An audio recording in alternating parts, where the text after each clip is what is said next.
Let me ask the artsy interview question, which is, what are viewers going to take away from your work?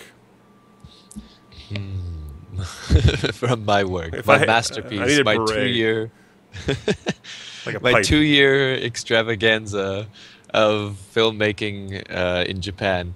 Hopefully they'll take away a bit of information and a desire to go to Japan. I mean, that's and hopefully it refuels a passion to go to the arcades. I mean, that's the end goal for me. I just want people to realize that this exists, and to remember that it existed in our world too. And maybe, I mean, there's places like there's new arcades coming up. You know, there's Insert Coins in Vegas. There's the small mom and pops that are still around. Arcade UFO in Texas. I mean, there's legitimate arcades that still exist. So I'd love to see their business increase. It's like the beginning of Tron. Yeah. When they're all hanging out in the arcades at Flynn's.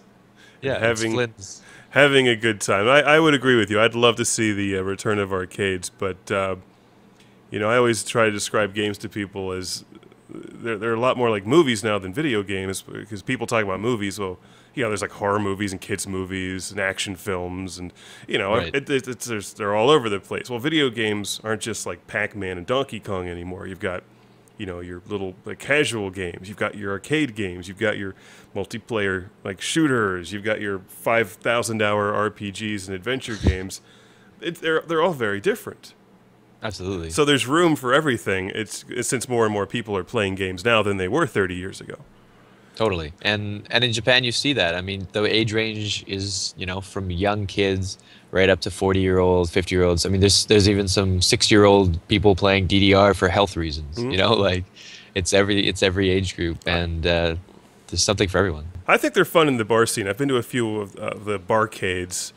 Yeah. New York and Philadelphia, I think, have those, and those are fun. Those are just a good time to just grab a few beers and just play with your friends, and it's like you get the social atmosphere combined with a little bit of competitive gaming.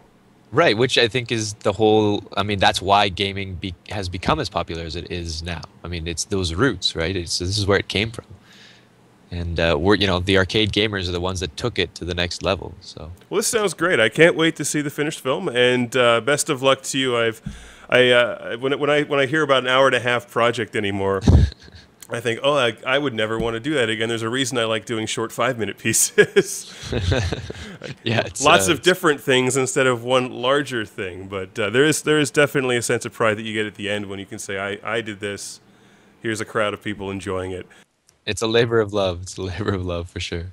Well, once again, thank you to Brad Crawford for talking about 100 Yen, the Japanese arcade experience. I'm looking forward to seeing it. Hopefully this summer 2012 or something. It'll be out in the interwebs or theaters or on your iPod talking to you or in the arcades. You should make a video game based on the movie about video games. That'll be your next thing. Everybody else does that.